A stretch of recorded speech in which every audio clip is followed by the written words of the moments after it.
1, 2, 3, 4. Welcome to Crazy Chester. Welcome to Crazy Chester. Crazy Chester's Radio Hour. Welcome to Crazy Chester. Welcome to Crazy Chester. Crazy Chester's Radio Hour. Yeah, Crazy Chester's Radio Hour. Crazy Chester's Radio Hour. Welcome to the Crazy Chester Radio Hour. I'm your host, Andreas Werner, songwriter, composer, music producer with a Muscle Shoals heart. My guest today is Gus Duffy. I was introduced to Gus through a mutual friend, Charlie Taylor, and we became fast friends. Now, the fascinating thing about Gus is that he's not only a wonderful musician, mostly a drummer, but also a world-class architect. And we'll talk about the synergies, the commonalities between the two, among many other things. And it was really interesting to get to learn more about Gus's career, both in music and architecture. But besides being super skilled and creative in whatever he does, he's just a beautiful soul. So without any further ado, let's get to my conversation with the wonderful Gus Duffy.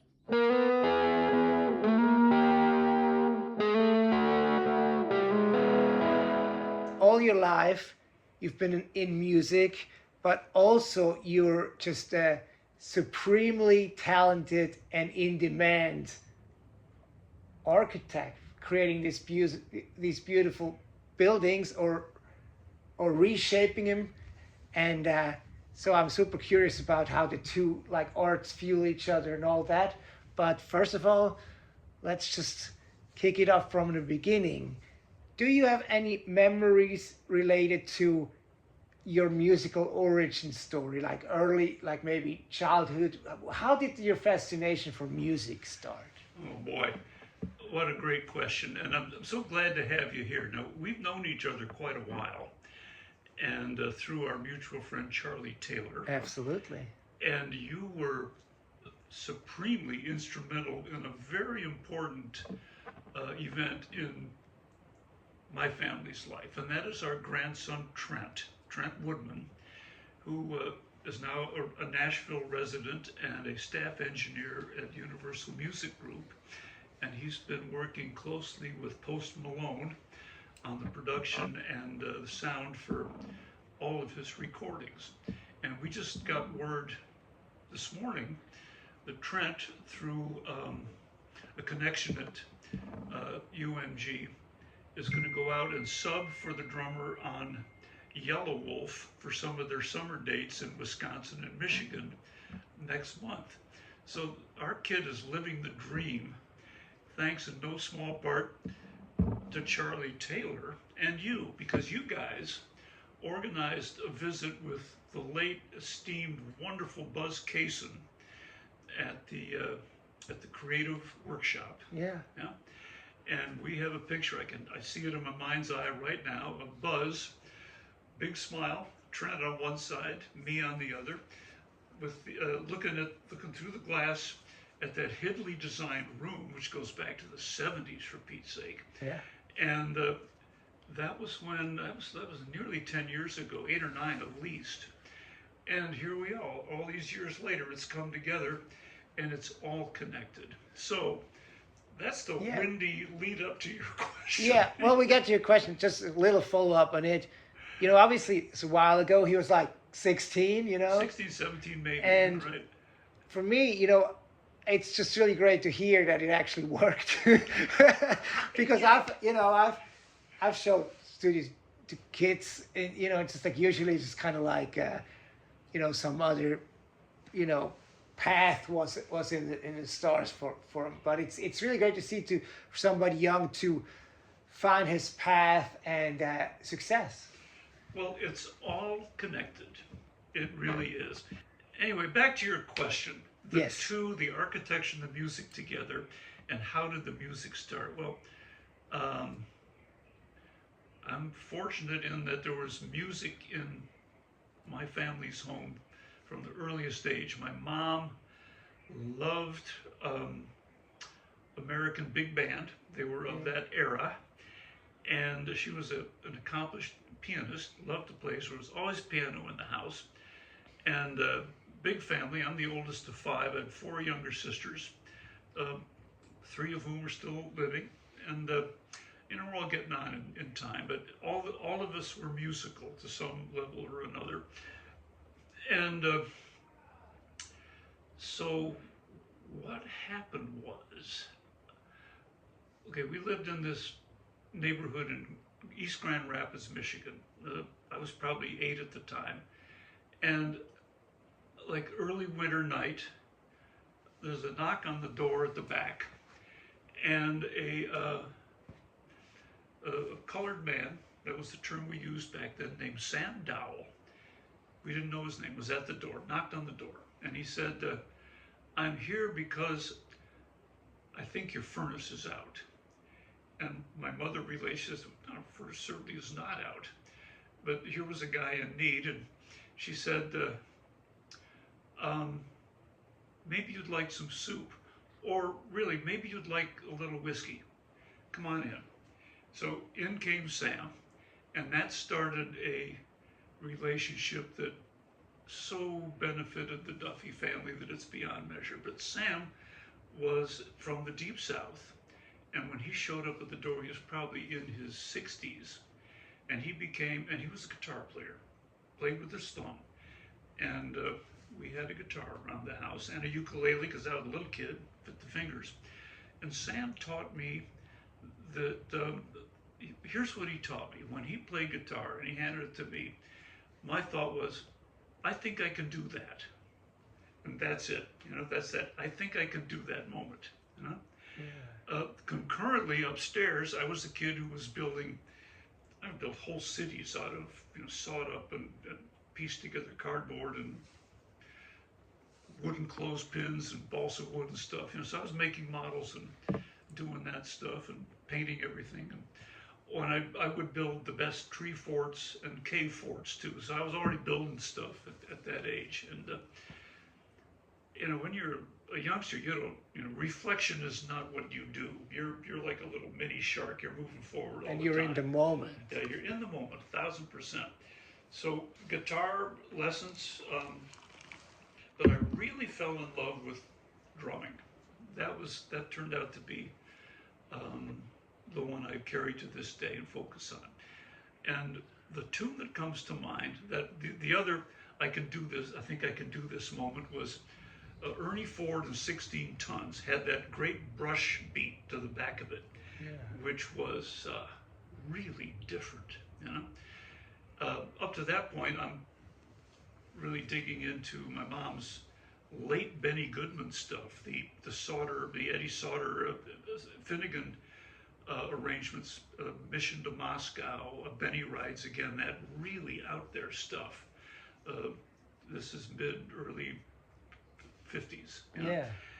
And so I was hooked. I was in every musical band kind of thing that was available to be in from high school on. That's marching band. They call it stage band, but it's really a big band doing charts. Yeah. And we had a little combo that would play dances all the way through high school. College, it got to be more like folk music. Okay, it's like, I went to Notre Dame, which is in the Midwest, and it was as close to lily white as you could be. Although, as it turns out,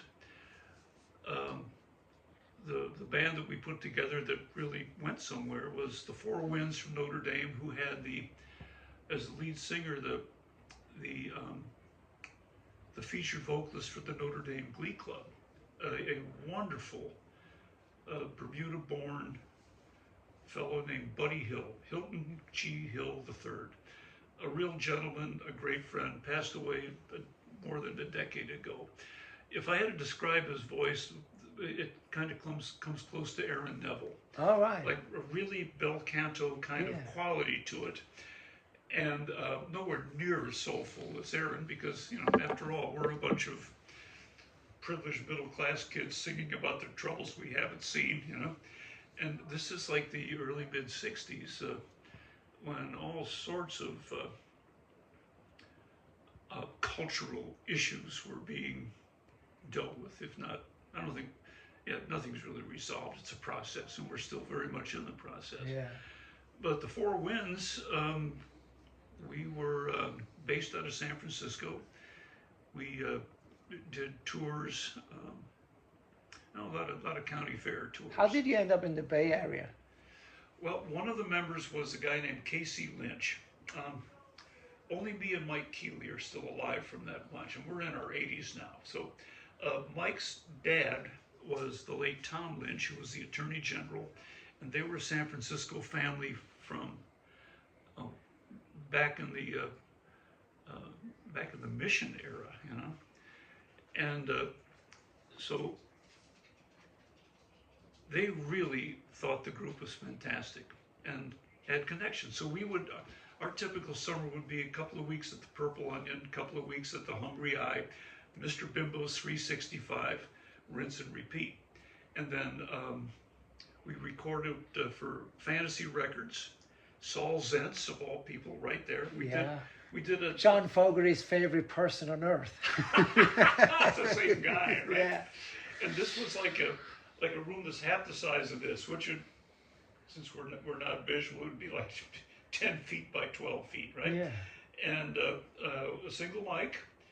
I mean, those are the days when you had to sing in tune, and you had to be prepared. It had to flow.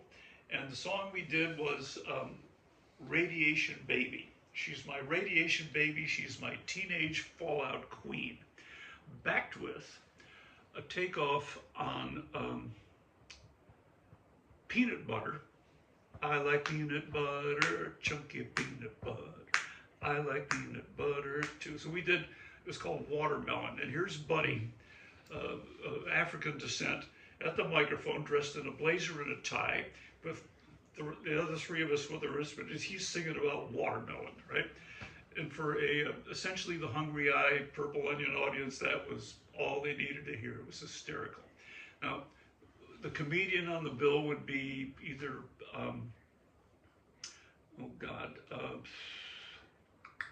Dick Gregory, Bill Cosby, the early Bill Cosby, that sort of thing.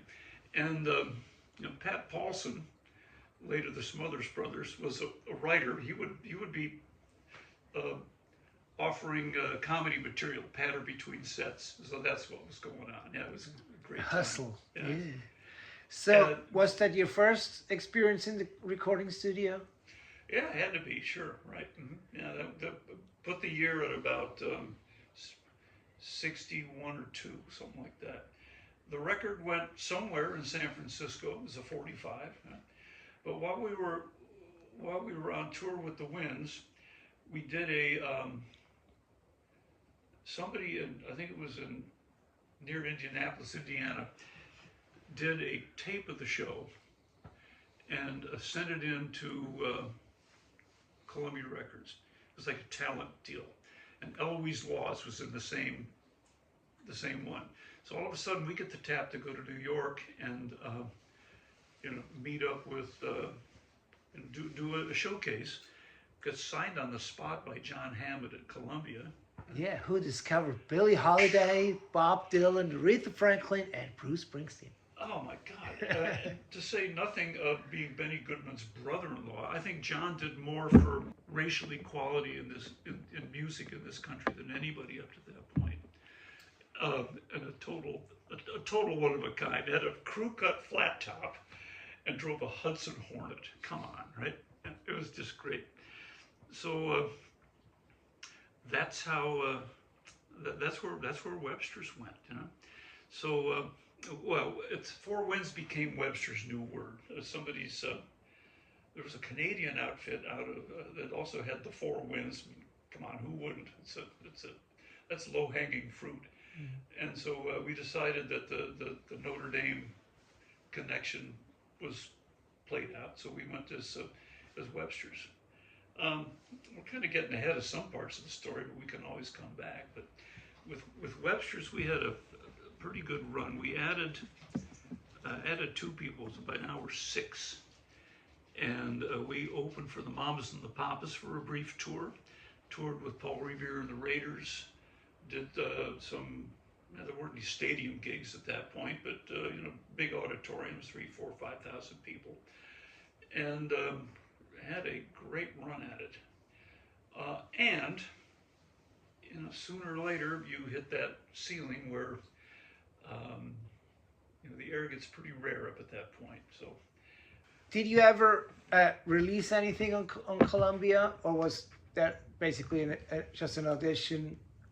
Well, we actually did. We released. Okay, well, this is like mid-60s. So at that point, it's the A&R man routine. So you've got the label, you've got the head producer, which is John Hammond, and then under him you've got A&R, artist and repertoire. And they get the assignment of putting the group together with the material together with the studio. Yeah.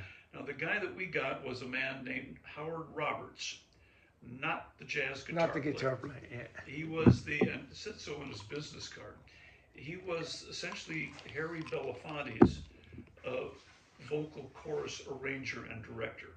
So, the corporate thinking was, well, okay, this ought to work just great. They overlooked our original material entirely, and by this time we had plugged in. We were no longer an acoustic folk group with banjo, guitars, and focusing on a rather tight, well-arranged, if I do say, vocal harmony. Yeah. But I was now playing electric 12-string and 6-string. We had Jim Mason, who was later with Poco and Firefall, used from a holdover from the folk era. Yeah. And then we had a bass player named John Talbot, who turned out to be a internationally known collage artist up in upstate New York. And his side hustle at that point was the New York String Ensemble. And he had himself on bass and 3 guitars, and they would do kind of like really nicely put together Bach and classical arrangements. Okay. Like string quartet stuff, but arranged for guitar. And then lastly was Jerry Peliquin, the drummer. So Jerry Peliquin, the drummer, he links back to Jefferson Airplane. So let's go back to San Francisco in the 65.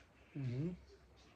The Four Winds are still working the circuit, but there's this club that just opened up down in the Mission called the Matrix. Mm-hmm. And they had something going on there. So on our night off, I went down, took a look. It was August, and the place had just opened up.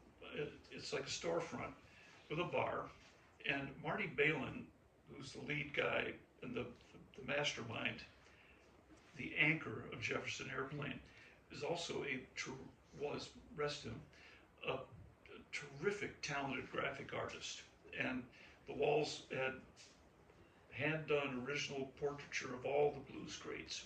Oh, wow. And then there's Jefferson Airplane, the first of the San Francisco folkies to plug in. He's got Jorma Kaukonen playing really good, loud blues guitar.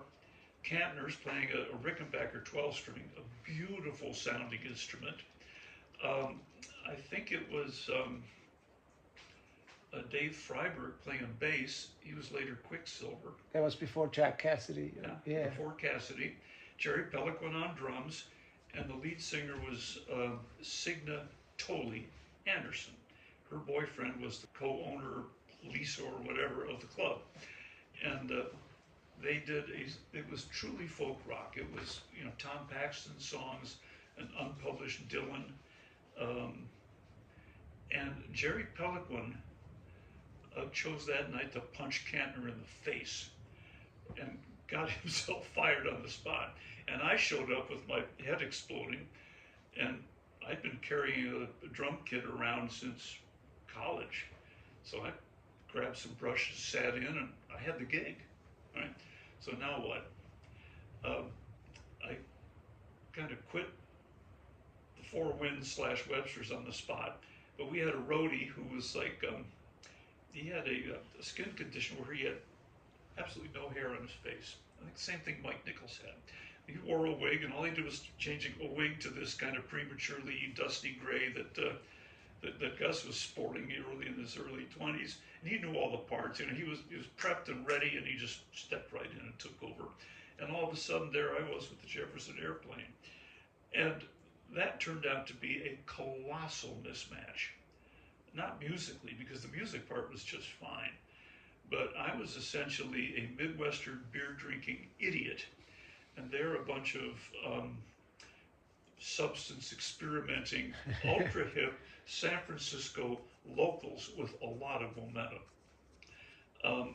And I realized that this probably wasn't going to work out. So this was exactly at the point in time where they got management. Matthew Cates showed up at that point. And he thought it was all groovy. He thought he was a great player and could easily handle it. Musically, it wouldn't have been a problem at all. But lurking in the sidelines was Skip Spence.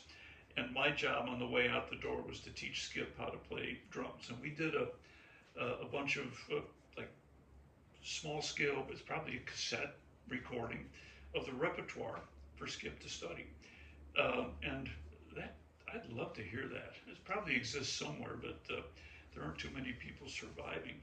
The rumor I heard from Jerry, of all people, Pelican, was that Marty would send all this stuff back to his dad in Ohio, and his dad would squirrel it away in the basement somewhere. So who knows, maybe there's an archive with that little gem, which, you know, I'd easily pay $10 for, to have that. But anyway, Skip was the drummer on their first album, Takes Off. Oh. And I think Cigna was on that one too. And of course, then Gracie showed up and the whole world changed, right? So here I am, I've quit the Four Winds / Webster. It's not working out for the Airplane. So I pack up my little drum kit and everything else I got, and I scoot back to Notre Dame to show up late for the next school session, right? And I got to listen to Jefferson Airplane on the hip radio for the next couple of years, which was great. And God love them, they brought something really cool to the deal. You know? But that early stuff, those early shows at the Matrix were magic. And you know that's at a time when you've got some really good, serious late folk people. You know, Oscar Brown Jr. is around, Bud and Travis. The modern folk quartet, they're starting to, you know, this whole thing is changing and morphing, and San Francisco has always been a terrific music town, and this was no different. So back I go to ND, and I get the call. You remember that talent thing we did, recorded at the State Fair in Indiana back in Umpty Umpty? Well, they want us to come to New York. Are you available to show up for Thanksgiving weekend and go hang out, and, you know, we'll put the old band together for a show, right? So we did, and it's one of those things where, you know, the one thing Webster's had was a work ethic, and the second thing was Buddy Hill, and the third thing is connection. So, and the fourth thing is a lot of road time. So we were ready. So when we stepped in and did our ham bone, it was well timed and worked out. You mentioned earlier John Hammond kind of combing through your repertoire, and you mentioned you had some original repertoire. What kind of original material was that? It was, you had asked earlier, was there any of the original stuff recorded at Columbia? Yeah, we did I don't think we did a full album, but we did at least a half a dozen sides and singles, and they were released. We were, The Circle was another outfit that was being recorded about that time. We were put together with a songwriter named Norman Martin, who was like old school. He was the tail end of the sport coat and tie, go to the office on 57th Street at 9 o'clock in the morning, and there's your inspiration, you know? Yeah. There's a great line that the late Henry Mancini, in response, so Mr. Mancini, what is your inspiration? And he said, well, my inspiration is when I sit down at that chair, take off my sport coat, loosen my tie a little at 9 o'clock in the morning, and I face the keyboard. That's my inspiration. So it's like 8-hour a day job back then, you know? Gershwin's, maybe not Cole Porter so much, but anybody in Hammerstein, Rogers, Hart, all these guys, right? It was Pan like, Alley. yeah. So Norman was one of those guys. So that was where the songs were coming from. And we did have, we worked with a guy named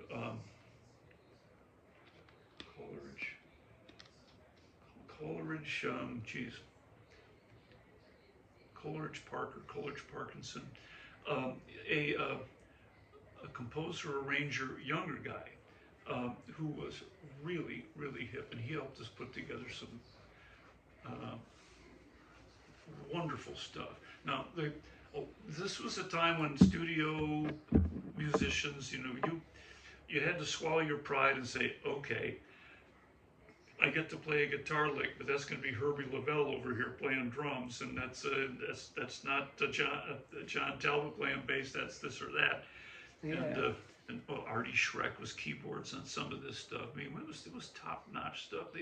They threw a lot of money at it, and the idea was you'd get your copy of Billboard every week and see what Columbia had put your ad, So we did some sides. Now there's a guy who's got a website whom you've probably heard of, who goes really down the rabbit hole for this Midwestern regional music, which I think we were pigeonholed as. And you can dig up Webster's New Word and find some of these. He's got all these sides all the way back to the Four Winds. And I can certainly follow up and give you the link to that, but you want to hear it, it's all there. Yeah. And I listened to some of it within the last half year, and some of those arrangements were really hip. Like one of the Norman Martin songs, we threw in like an ostinato of 7/4 against 4, and it's like what? But every 28 bars it comes back together, Yeah. And at that point you pop it up. You go from a 1 to a 2 or a 2 to a 5, or even modulate it up, and that's really neat. So we tried to approach it in a workmanlike way, and So we're like talking 65. So 65, 6, and 7 is Webster's Yeah. at its heyday. So we got That's in we New got York, the but Beatles, we got kind of folk rock, we got like a Rolling Stone. So how did the you Rascals. the Rascals? Okay, yeah. How did you fit in with all of that? How would you describe kind of what was going on around what you were doing? That's a great question, and I'm not sure I've got a short answer for it. On the street in New York at the time we were there, we would record during the day, but at night we would play at the Cafe Wa. We were like the house band for a while because I lived right across the street. So Jose Feliciano's coming through there. Richie Havens is coming through there. John Hammond Jr. is across the street at the Kettle. Jimi Hendrix is playing with him. All sorts of people are in and out the door. Zappa is at the, I think at the Gate for a week or two. The Fugs are jazz. The Fugs are next door. Yeah. Julie Kupferberg and the Fugs. Remember them? Oh my God, they're incredible. They're a precursor to, to Lou Reed and David Johansen. Yeah. Busta Poindexter, That's all that right. stuff, you know. Yeah. Yeah, so that, and the Blues Project is showing up then. Yeah, Al Cooper. Yeah, Yeah. Al Cooper, right? Danny Kalb, Jesse Colin Young, and the Youngbloods they're in and out. Yeah. Right? I So- just met Banana not too long ago. Did you really? Lowell Levenger. Yeah. He's the, I think he's the last one standing. Okay. Didn't Well, Jesse Colin Young passed away not too long ago. within the last half year, sadly. Yeah. A good guy. All right. Yeah. And Joe Bauer, I think, was the best rock drummer around. Donnelly with the Rascals was awfully good. Spanky and our gang, they were around at the same time. That's the Chicago influence, right? Yeah. Malcolm Hale. God, who was their drummer? Danny Cedar. Yeah, all very, very good. Yeah. So we would get a road gig. We'd go do a mini tour with Paul Revere. The Kitchen Sink, which is out of the West Coast. John David Souther was part of that one. We toured with the Mamas and the Papas until we got thrown off. Why did you get thrown off? Oh God, Lou Adler. We're doing college dates, and so we were at Fordham University, and the place is packed. And Webster's, that was us, we did as good a show as we were ever capable of doing. Everything clicked. And we opened for the Mamas and the Papas, who were late. They showed up late and they were not in shape to perform at their best. And by this time, the crowd, we had done one encore, another one, a third callback, just to, because they hadn't shown up yet. You know? Yeah. And by the time the Mamas and the Papas came on, the audience was fairly well depleted, and they were treated to, let's just say, not the best that the Mamas and the Papas had to offer. So we inadvertently made the cardinal error of upstaging the headliner. So we were gone on the spot. We were so fucking gone. That was that. Big disappointment, But hey, What's the next step? So we get to the 67, 68. By this time I'm married and I have a 1-year-old. And in all candor, I probably was in the snout stage of what turned out to be a serious addiction and substance problem. So my life was becoming very chaotic. So, when in doubt, duck and cover. So back to school I went to finish the last year of architecture at Notre Dame, which pleased my parents no end. And talk about a culture shock, like 2 to 3 years on the road in New York on tour at that level. That feral cat had to be domesticated again. Yeah, right. So, but a word about Notre Dame. I liked everything about that experience. I was so fortunate to be a legacy. My dad and his brothers went there, and my dad's generation were the first generation of the Duffy clan to get higher education. Anyway, the Notre Dame experience was wonderful, and so I get back there, and it wasn't quite as wonderful when you're. Let's see, by this time I'm 26 or 7 with a 1-year-old, and doing, I'm a lot older than all the other chaps. At this time, Notre Dame is still men's only. I was the last of that class. They enrolled women soon after, to its credit.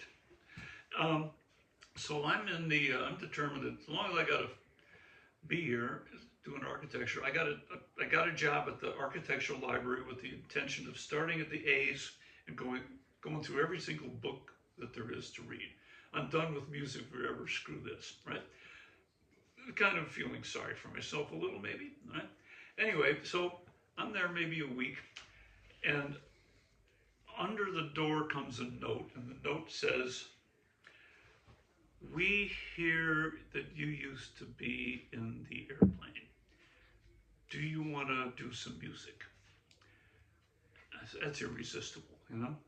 So Caleb, my son, who's now not 58, all right, and Joan, my wife then,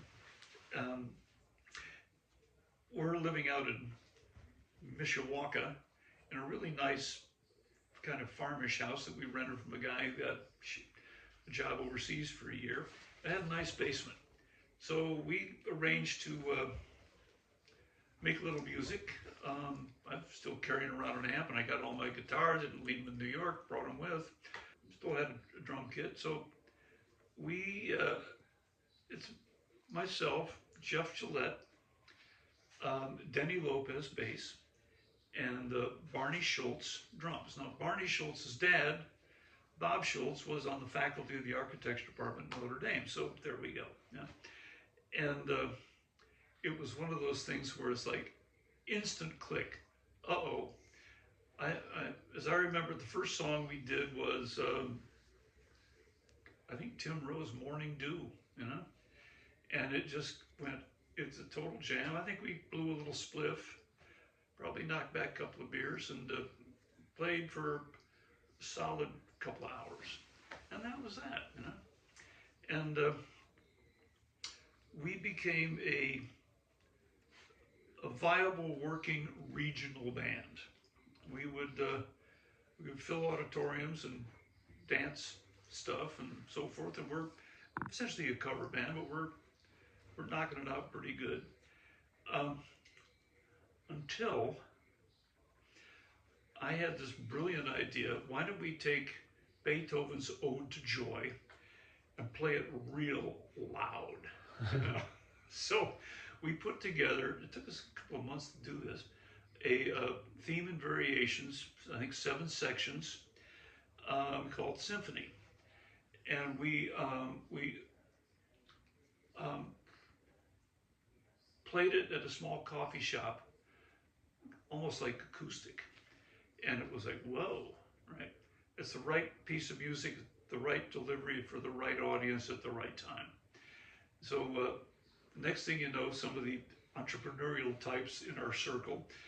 By the way, we were definitely the outsiders at Notre Dame. Now, Notre Dame, to its credit, is probably, I don't know, 19 out of 20 are serious coat and tie student types, but the other 5% are a bunch of really smart, privileged nutballs, you know?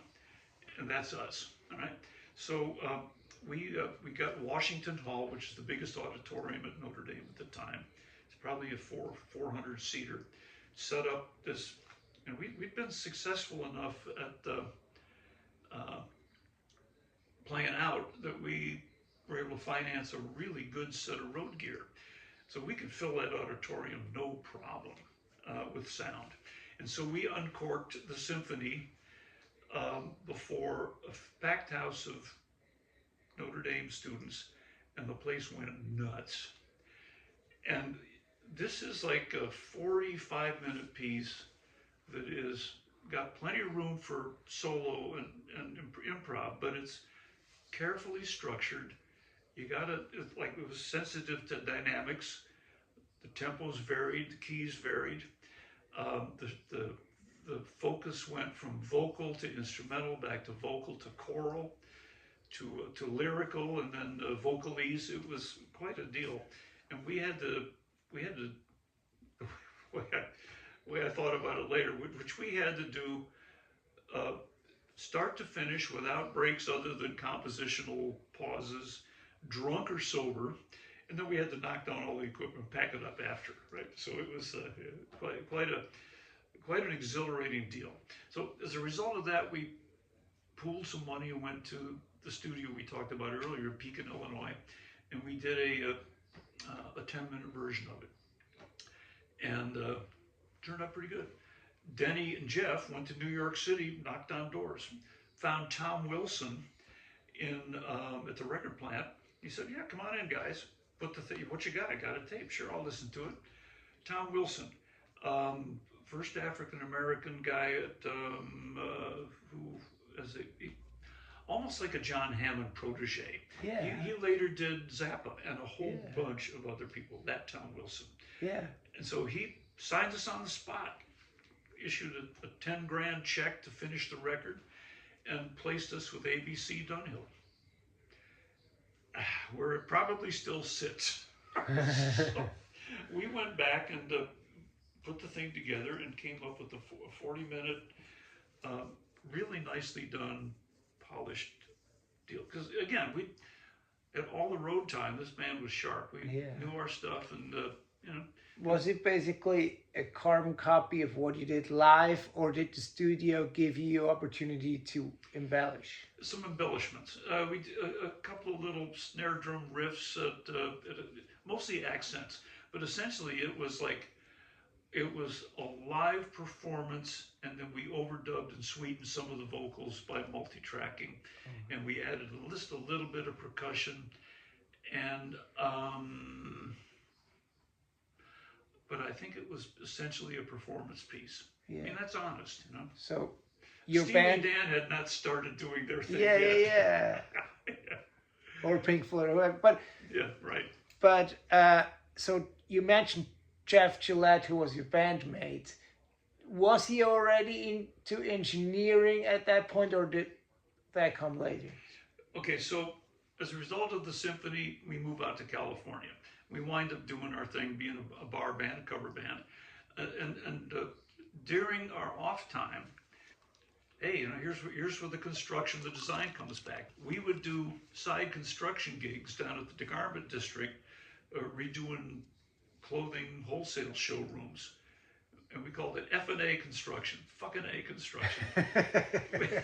we were non-union and completely clueless, but that's where Jeff picked up the ability to cut wood and put stuff together.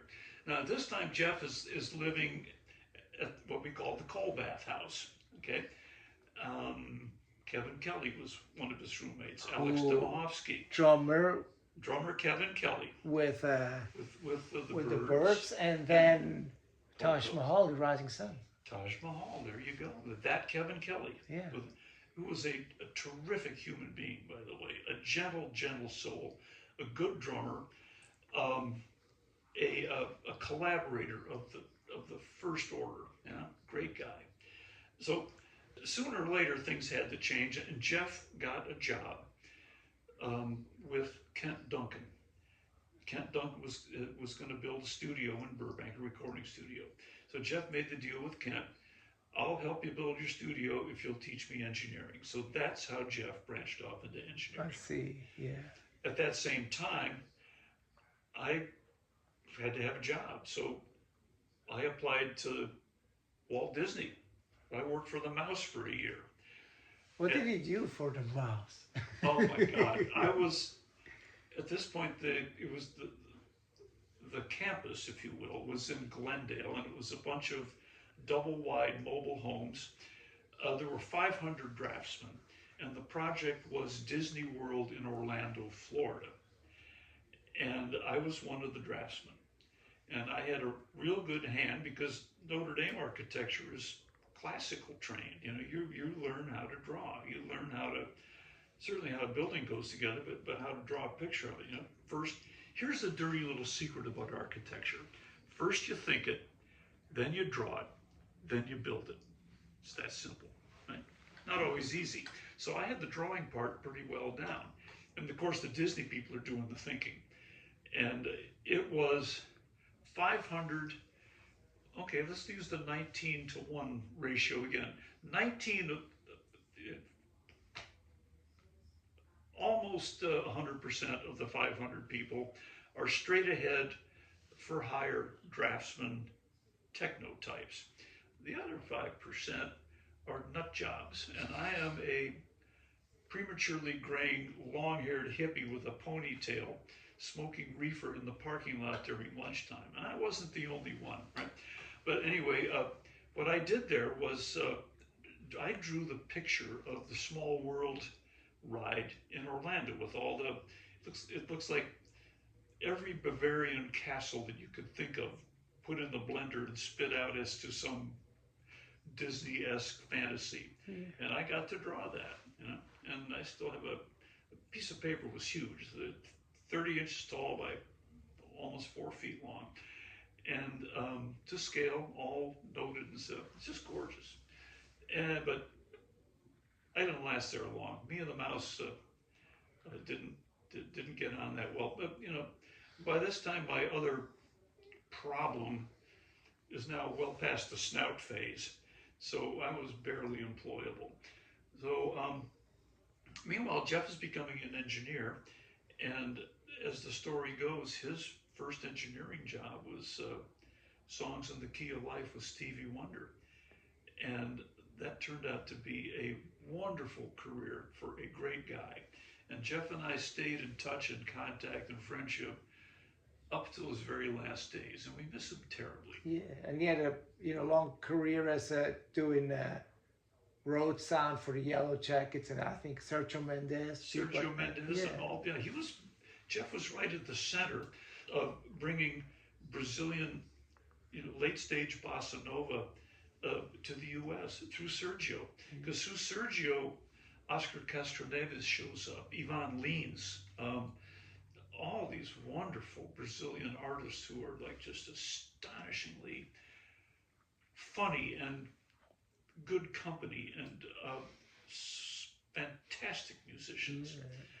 And so Jeff hooked me up. I wound up doing design work for Sergio and for Oscar. Okay. And it all comes together. Yeah. And I got to meet Jeff when he worked with Charlie Taylor on his album, who introduced us. And but going back to Captain Electric, there's a Who connection. Yes, there is. There's a Who connection. I just put it like that, and I have you elaborate on it. All right, great. Well, thank you for reminding about that one. I still find it very confusing, but we had this tape of the symphony, and we sent a copy of it to Apple. And, like at the same time, James Taylor sent his, right? So I know it got heard, but we got a nice letter back. No thanks.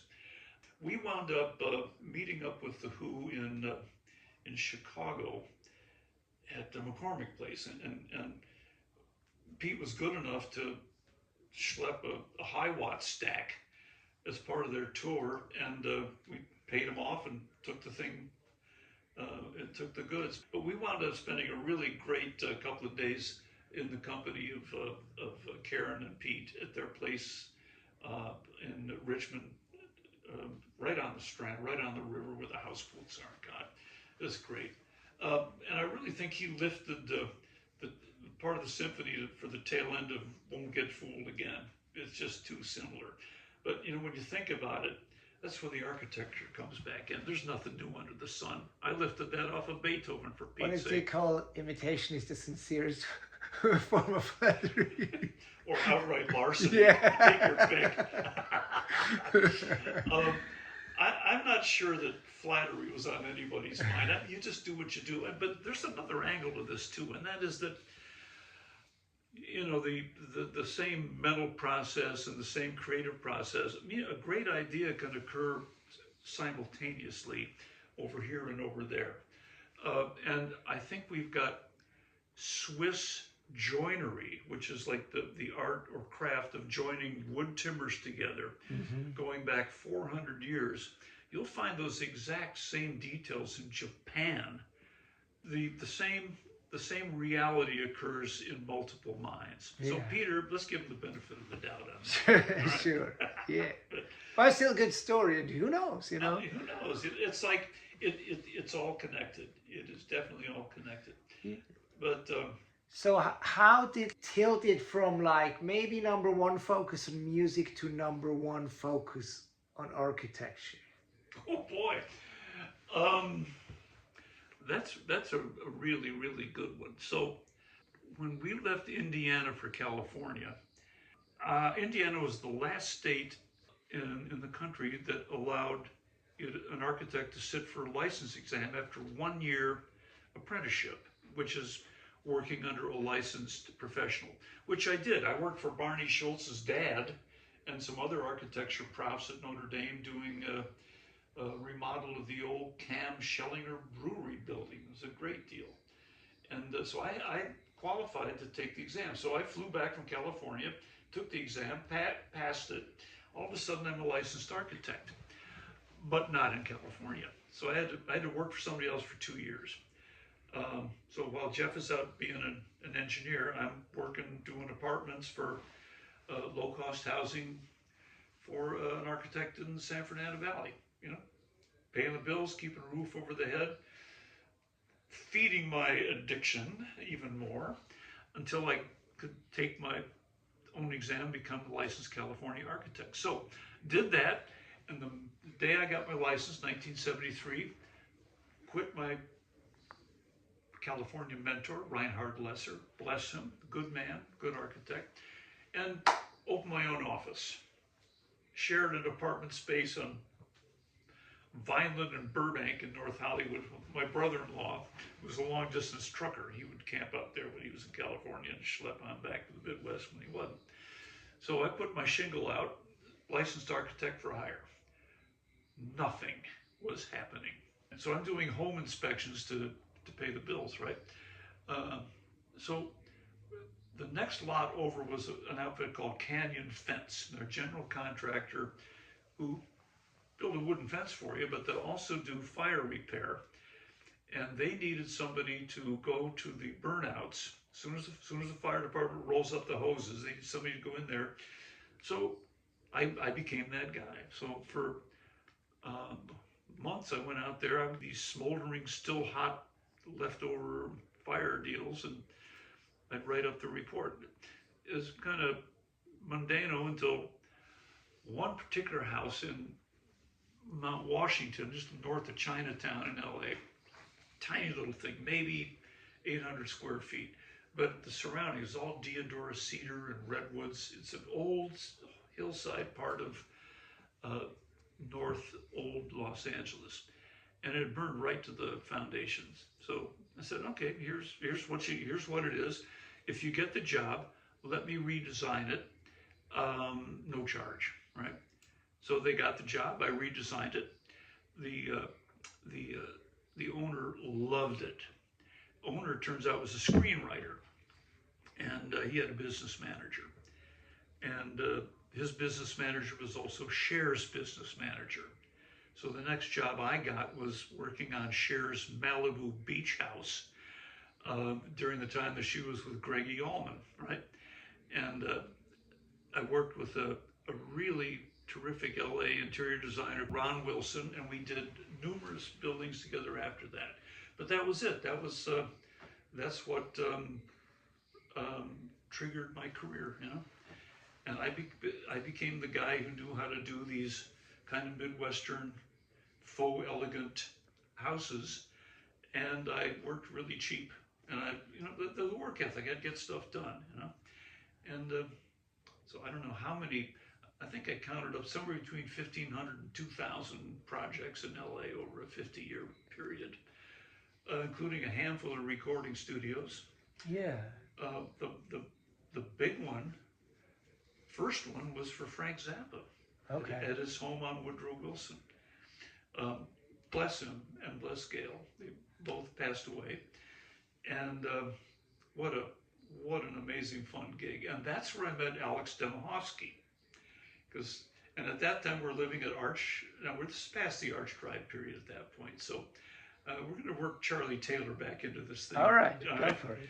But so you had asked about how the architecture went.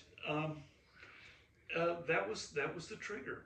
And at one point I had maybe 7 employees plus management staff, and we were the team that did the, God, I hate this word, but the remansionization of Beverly Hills. Okay. We did the first 25 or so, and I like to think that we did them right. The people who copied or tried to copy our model, it's just unthinkable they get it so wrong, but they do, and they did. I mean, we were focusing on quality, on elegance and trying to put together a product that would be really attractive and have some lasting value. And design it to, and my pet peeve is the building code. Now, the code is a set of minimum standards to protect the unknowing from the unscrupulous.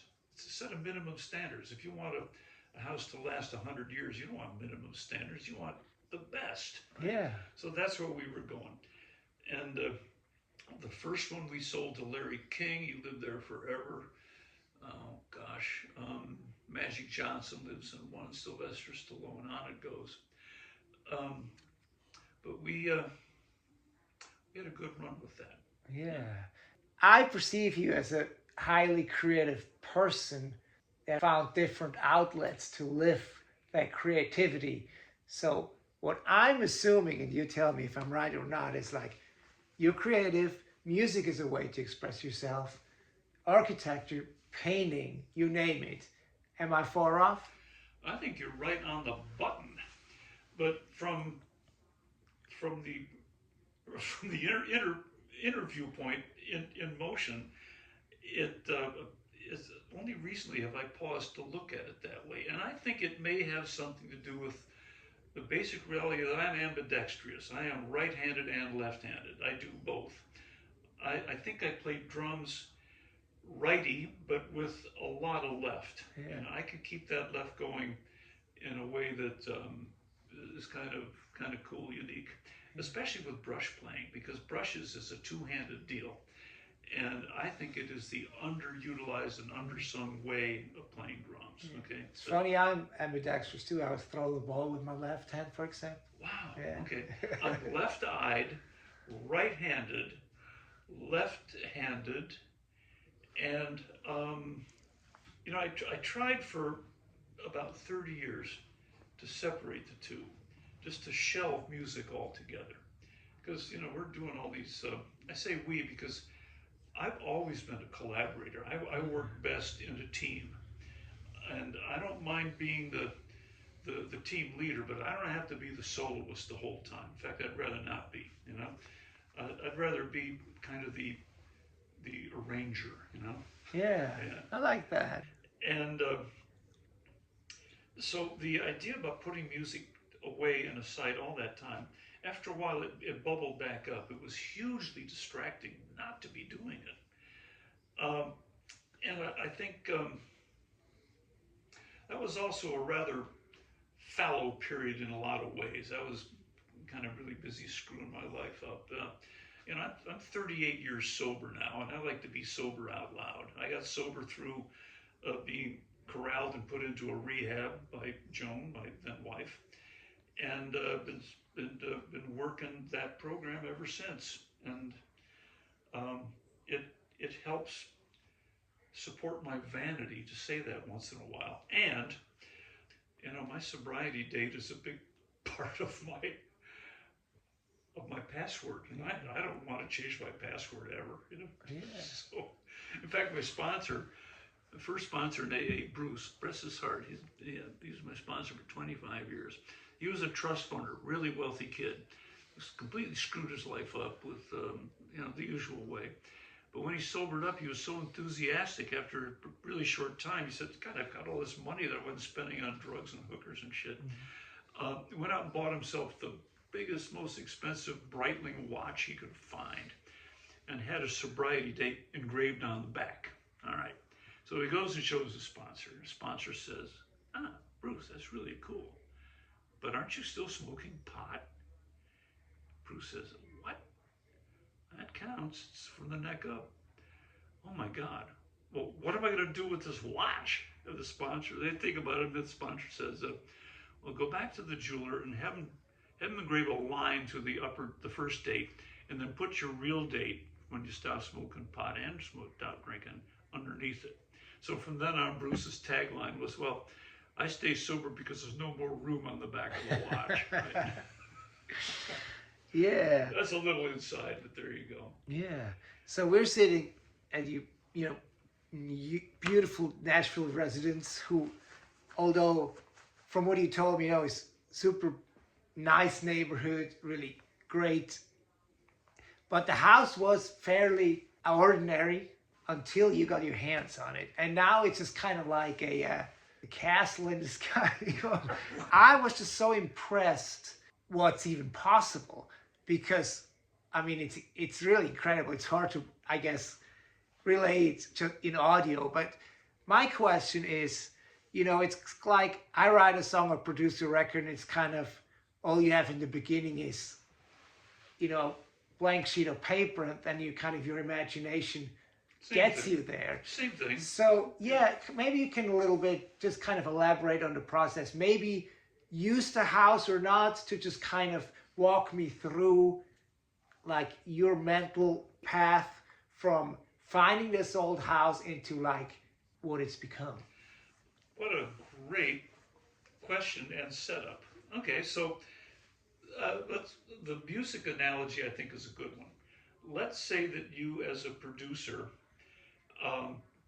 want to do an updated version of a Robert Johnson blues song, maybe one that hasn't been brought to the fore yet, and there may be some. Okay, yeah. So think of this house when we saw it as that. I wouldn't call it a diamond in the rough. I would just call it rough. But you must have seen something in it already when you first encountered it. If I have a gift in this direction, it's to identify and solve the missing pieces. That's it. And it's really very much like arranging, because it's and here in Nashville, unfortunately, it happens way too much that let's just scrape it and start over. I don't think that's a good idea.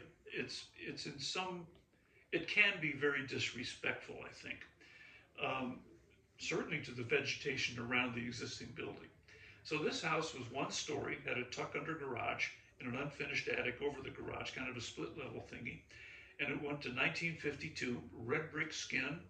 It had a center hallway, which was elbow to elbow, little 3 feet or so, dark as a dungeon, 5 crappy bedrooms and 2 crappy bathrooms. And it had been in the same family for 40 years. So it was a happy home in a good place and had a wonderful vibe. So Mr. Anderson, bless him, whose estate sold us the house, lived there as long as he could, even solo after a while, and then time to move. And then we got it. Now, Jana, my wife, is a realtor. Yeah, and not just a realtor. Not just a realtor, yeah. So this is our forever dream home number 11, okay? So maybe it's the last, we'll see. It was 5 days on the market. It was everything that Janet asked for. She wanted a couple of acres, wooded, upslope, not downslope, around between 2,000 and 3,000 square feet, and it's got to need everything, but it can't be falling down the hill. So we bought the falling down the hill one later. Not Pleasant. So we got to work finding what the missing pieces were. Missing pieces were an open. Okay, here's the thing. Let's go to musicality. It's got to be. There has to be something that goes right to your soul, right to your heart. Music does that. It may be the only art that does that. Although I've seen some paintings lately in Florence that have that ability. It just goes right to you, you know. But music consistently does that. So if you want to look for how you can bring that musicality to the architecture, that's what I try to do. And I start with the light, okay? So I don't know what that would be in terms of musicality. Would it be the key? Would it be the ensemble? Would it be the tempo? Might be all of that, right? Yeah. And you can kind of create color and shade in audio too. You can leave space. You can work with the room. You can, orientation. How does this thing face the light? Yeah. And then volume. So with the 4 rooms that in this house, back to this, that comprise the living room, the kitchen, the dining room, and a den. I took it completely, got all the walls out, double framed it, and then put tie rods across, so it's one big space, probably 33 feet by 25 or 7. And it's got windows on 3 sides. So it floods with light. Yeah. And then the master needed tune up, so we got light from 3 sides there. And then the room we're in, my little den, has got light from 3 sides. And it's got a drum kit over here, and the sofa you're sitting on over there, the easel with the painting over here, and the architecture department there, and books. Yeah. So the idea is to, because if you get the light right, you can do just about anything else you want. If you don't get the light right, it's really, really hard to fix. Yeah. Mm-hmm. So scale, size, of course, as a producer, not necessarily an arranger, the budget is a big deal. So we didn't want to spend the moon and the stars. So what we stick with are simple, durable finishes of the highest quality available. Pretty simple. Yeah. It looks very classy and cool, but not ordinary. You know, it's not like you walk in and you go, oh, I've never quite seen it like this. And that's the cool stuff for me. But I feel there could be a challenge because I bet like you doing a lot of stuff in LA, you have your contractors, your people, your team, and you know where to go to achieve what you need to achieve. Now coming to Nashville, did you have to kind of transfer some of that knowledge, some of your people? How could you find it here to not be disappointed?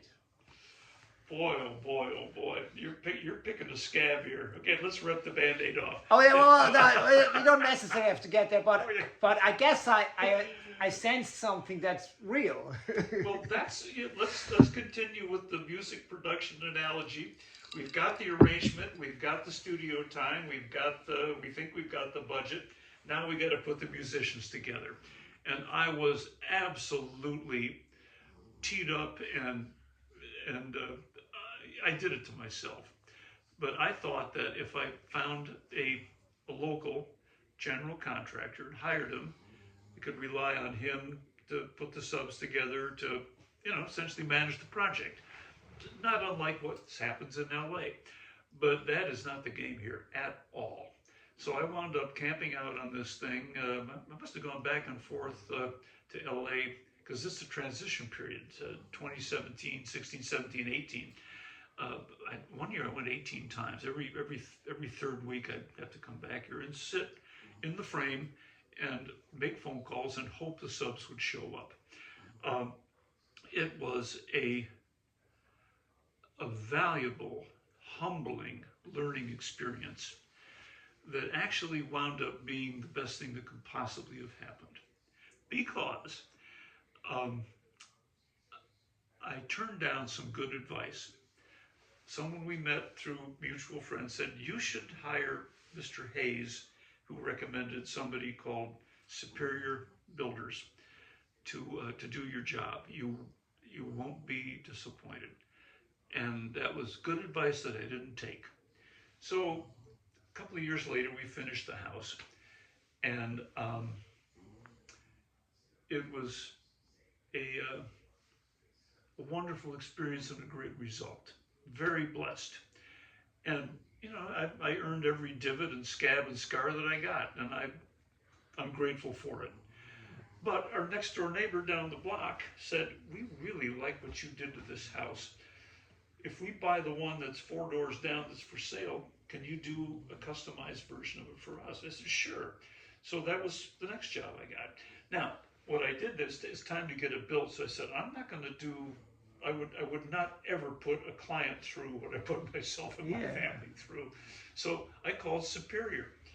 And they said, oh, you didn't take your advice. And I think you're just picking our brain to do prices. And I said, I'm going to come on over. So I had the opportunity to go on over to Superior and talk to Chris and John. And I said, one of the regrets of my life, and there are many, is that I didn't take the good advice and use you guys from the get. But if you're willing to go and give me another chance, please go talk to Arne. And that rekindled a relationship that exists to this day. We've teamed up and built a good handful of top quality homes here in Middle Tennessee. And in fact, they call on me for the hotshot design input because, you know, they're builder developers and they want to keep the design cost down. I get that. Yeah. And they don't need to hire expensive me to do CAD drawings and so forth. I'll do their arrangement for them and then step back and let them use their own studio, to continue the analogy. Yeah. So that was it. But we did get it built and ultimately wound up, you know, it's never a bad idea for an architect to spend a lot of time on the site with the guys with the tools. And you know, I beat a few nails in here myself, so forth. And yeah, it's very much got my fingerprints on it. But to your comment about the fans and the really cool little details, that's all Jana. You know, everything here that's a color or a light fixture or an element that you see, that's her. I'm good for the box to put it in, and believe me, if this is a show place, it's because of Jana. All right, that's good to know too. Yeah. So I don't give you credit where it's not due. Good. Well, I've learned to not take it. You know. All right. Well, before we end our conversation talking about our good friend Charlie Taylor, I still wanted to bring the architecture and the music back together one more time. And I know, like, since you've come to Nashville, you've been, you know, playing some jazz dates. You went to the studio and recorded over at Creative Workshop where I work too. Mm-hmm. And well, that's great. You know, you're in Nashville, you're surrounded by a good bunch of musicians that I know you like to play with. But you've also been working on projects that involve both sides. And I'm talking about, you've been involved in building recording studios in different places. I don't know if you're ready to talk about one coming up now. I'll leave that up to you. But maybe you can talk a little bit about your experience in recording studio related architecture. Sure, I'm glad to. I'm so glad we're going to get back to Charlie. But there's one other little gap here, and that is after a 30-year hiatus from music, what got me back into drumming? That's a good one. But to the studio bit first, I got involved with the Nashville Jazz Workshop when we moved to Nashville. One of the first things when Charlie visited, we went and saw Dave Silva, guitar player, at the Cave, which was just amazing. And they offer, I'm a big fan and a contributor and a benefactor and I don't think I'm a teacher, but I'm part of the master class backup trio. And it's a great outfit. But they ran out of their lease over at the Newhoff property right on the river in Germantown and had to move. So they found a building that was essentially right. And I was part of the team that designed it, soundproofed it, and made it a performance space and a teaching space and an administrative space. So that was a good local one.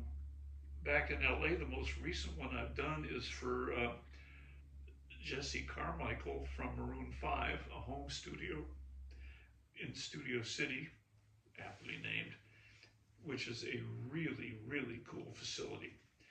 Out of respect for privacy, I'm not going to go any farther with it. Yes, please don't. It's quite a deal. I've been asked. And you don't have to mention names either if you want to, talk about something Okay, a little more anonymous. Well, I mentioned Zappa. I've probably done 10 or more, something like that. Almost always in conjunction with a team of professional focused studio designers. I never had a chance to work with Hidley, but I worked with the guy right under him who kind of took over, whose name escapes me just now. But it's a really close alignment of the architectural mindset and the musical mindset. And I have far more questions than answers. And if things turn out right, there's an awful lot of luck involved. I bet. And also knowing that a lot of our favorite records were made in a space that was certainly not designed for it, you know. Of course, yes. Particularly, think of the big band stuff.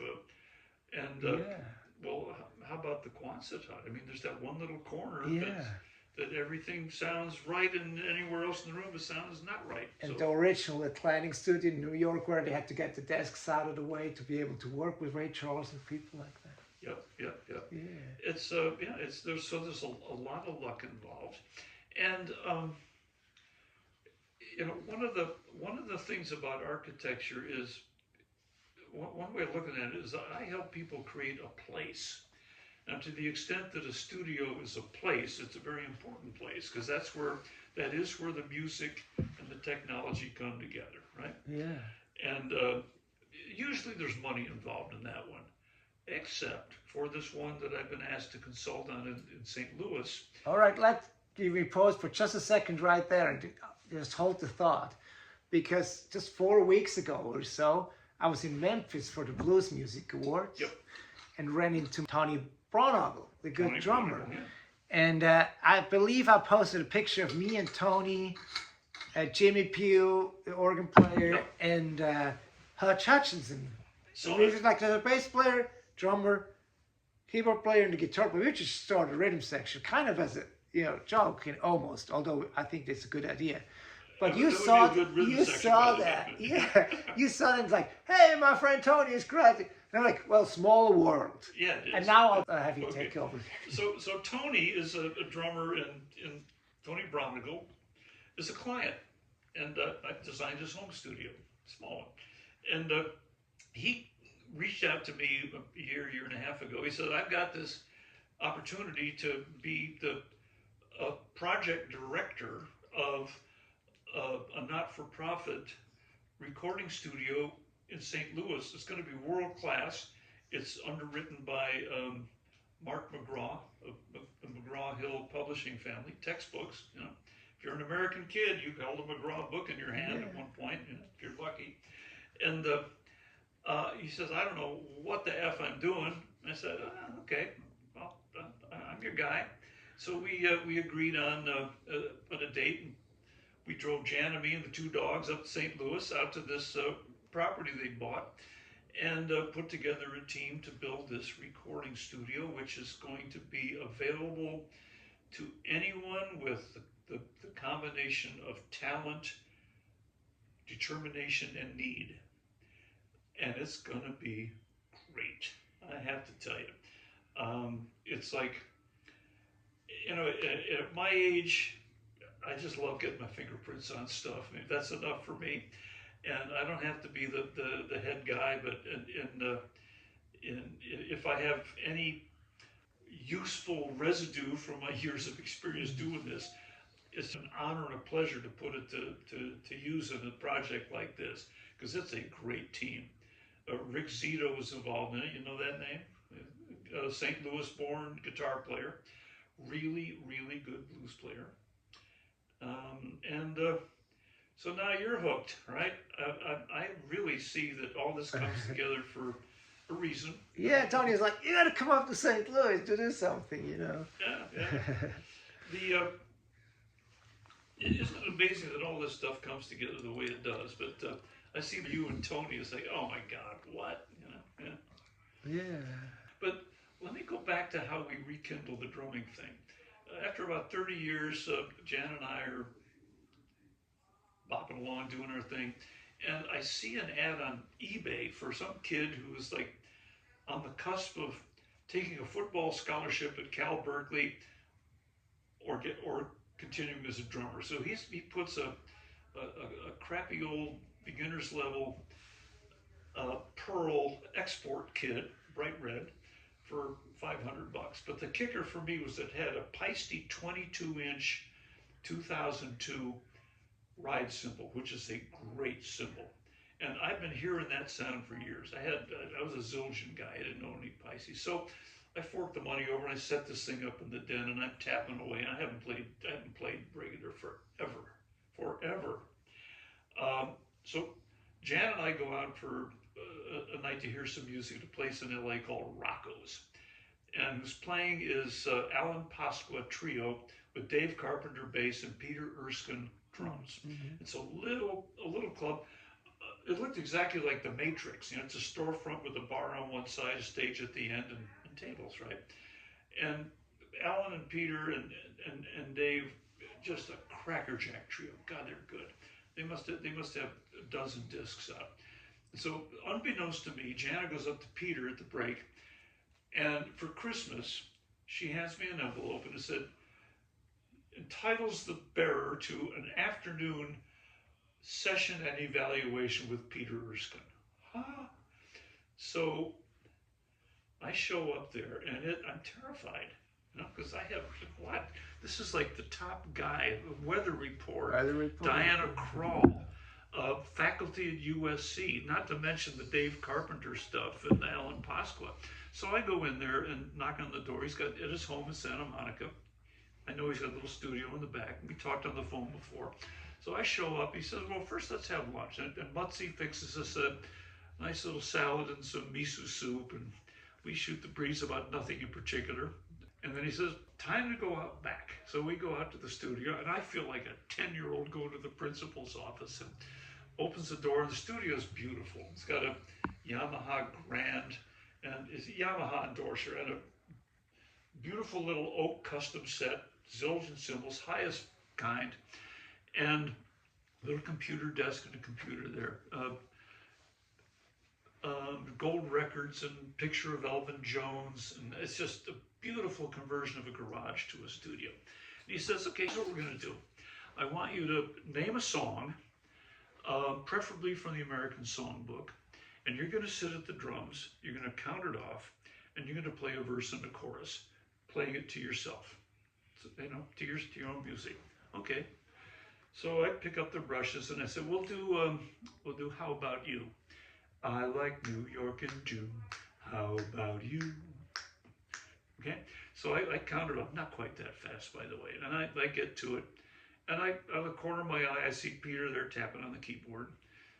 I get through it, and I first chorus, put the drums down, 32 bars, whatever, and Peter says, well, your posture's terrific. I'm thinking, what? He says, no, really. You wouldn't believe the guys who come in there want to be a, quote, jazz drummer. They slouch behind the kit and that elbow goes in. You can almost see them trying to grow a beret out of their head, you know? And he says, but your ergonomics are exactly right on. Your time is good, your dynamics are right, but you were out of ideas by the 12th bar. So what we're going to do is focus on how a drummer becomes a musician. So that's the music part, okay? And that started a relationship that lasts to this day. On the way out the door, I said, hey, Pete, do you ever get water under this door jam? He says, yeah. I said, I think I can fix that. So that's the architect talking about how to solve a problem. So you did some bartering for some more drum lessons? You know, I should have thought of that. It was just, yeah. So anyway, we solved his drainage problem along the way. And I've been fortunate. I hired Peter to come in on a session that Jeff engineered at Entourage, which is where we recorded some Charlie Taylor stuff. We had one song that was in 11/4. I said, fuck, I can't do that. So we called Peter. Peter nailed it, right? And the bass player was a Brazilian guy, next generation after Sergio and that bunch. And he was over the moon playing the session with Peter Erskine. It was great. Yeah.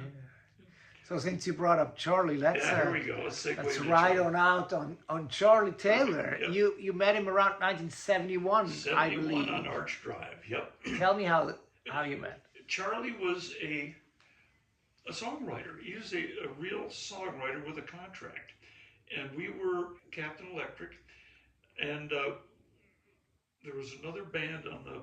It was like a main house and a bunch of little bungalows, and everybody in there was a musician. And this is the time where I don't need to go over the material on Charlie's interview, but I was right there in the middle of it. But we met Charlie, and Charlie and Jeff hit it off. And Charlie and everybody hit it off. Charlie's an immensely talented, smart gentleman with a big, big heart and a wonderful spirit. We all know that. Yes, we don't need to toot his horn, but I hope he's here. No, I want to toot his horn a little bit actually, because he may not do it himself. And that's the gentleman part. There you go. Yeah. But that's a rare person, and I think that if Charlie has a secret sauce, he probably has a bunch of them. But one part of it is the work ethic. He puts in the time, puts on the coat and the tie and shows up at 9 o'clock, knocks it out figuratively. But Charlie was a part of that deal, and what happened later when Charlie was doing his records. By this time, I'm back drumming quite a bit, and with the last thing I want to do is take the bread out of somebody's mouth who really needs it. So I'm definitely somewhere between a total dilettante and in my good moments I can play pretty well. But there's lots of guys out there who play better, who have not had the breaks that I've had and the opportunities that I've had. So I'm always on the lookout of hooking the next guy up, and I do that as frequently as I can in both camps, in the architecture camp and in the music camp. But so Charlie brought in, he wanted a jazz feel on one or more of his tunes, and we did a session at Entourage, which I still remember. It was great. You know that song, right? Yeah. Forget which album it's on. When We Were Young. There we are. Look at that picture of our boy. Huh? That's around the same time you met, I believe. Yep, that's right. Recorded by Jeff Gillette, Happy Clam Recorders, Studio City, and Dan Penn. Yep. But through Charlie, we met you. All right? That's the link. I don't know how it happened, but once we got to Nashville, Charlie knew about it, and he just showed up, as Charlie does, because he lived here forever. And he's in Lexington now. Still home to visit. But Charlie came on down, and we wound up going to the Nashville Jazz Workshop, and then over to Creative Workshop, where we meet Andreas W. And the team. And Charlie and I discussed briefly collaborating on a song, and it never got past the talking stage. And that's something I regret, but I think it's something that we can fix. So Sure. If the outcome of this thing is to push that old Jeep down the line, then that's what I'll do. Yeah. But what's beautiful is you met in 1971, now we're in 2025. There's 54 years and you're still friends, which that's a beautiful part of the story. That's the real value in life. If you're lucky enough to have a friend of that duration, and I don't think it's a fair characterization to say it boils down to, well, you pick up the phone and you pick up the discussion where you left it. There's some of that, but I think it goes a lot deeper than that. I think there's a depth of shared experience that defies verbal description. You can talk about the Sundance Saloon and drop all the names who were there, and there were some, God, I remember playing a gig with Andy Summers on guitar. I'm on second guitar. Barry Jenkins from the Animals is playing drums, and Jeff, I might have been playing bass as a matter of fact, and Jeff is, we're doing a Little Feat song. It's so easy to slip, Yeah, it's like it was yesterday. And Charlie was right smack in the middle of that. Yeah, he's told me a lot of stories about that, about the Palomino, the different places. Yeah. It must have been an influential time for all of you, even if you might have gone in different directions afterwards. It's really a gift to have all the privilege, and I know Charlie's the same, and to some extent I suppose you are too. I mean, otherwise, how do we get to where we are in this moment? My God, there's a lot of stuff has to happen in a good way to make that possible. And there's plenty of roads not taken and plenty of stuff that I screwed up and I'm deeply regretful for. But, what you can do is share what you got, pass it on. Um, I'll never solve world hunger, but I can sure be good to the guy whose eyes I'm looking into at this moment. And that's kind of where it is for me at this point. And I know Charlie's the same. Yeah. And I think that's a good point to end our conversation on too. I know we could go down many more rabbit holes, and maybe we should someday. But I just wanted to thank you. Andreas, it's me who says thank you. It's an honor and a privilege both to know you, to be here in this moment doing this, and I'm sure I'll cringe with embarrassment when I hear some of this stuff back, but so be it, Yeah, well, it's there for anyone to listen, who wants to. You've lived it already, you don't have to listen back. That's true, that. I just wanted to wish you all the best, health, love, music, otherwise. Thank you, and the same back at you. And Andreas, I just have I don't want to use the word expectation, that's always dangerous, but I have a feeling that our paths are going to continue to cross in surprising and creative ways. And that just pleases me no end. That makes it worth it. And thank you. I wouldn't be surprised. Thank you. All right.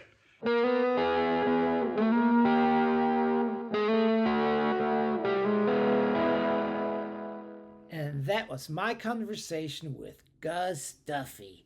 Now, if you get a chance, make sure to check out his music with the Mid Town Jazz Quartet and the Lefty Collective. And if you were interested in our conversation, please check out my earlier podcast episode with the great Charlie Taylor that we mentioned several times during our conversation. Now, that's it for today. I hope you enjoyed it. I hope you keep checking in. I also hope you'll subscribe and like the Crazy Chester Radio Hour wherever you listen to podcasts. And I hope I'll catch you again next time. So that's it, and goodbye for now.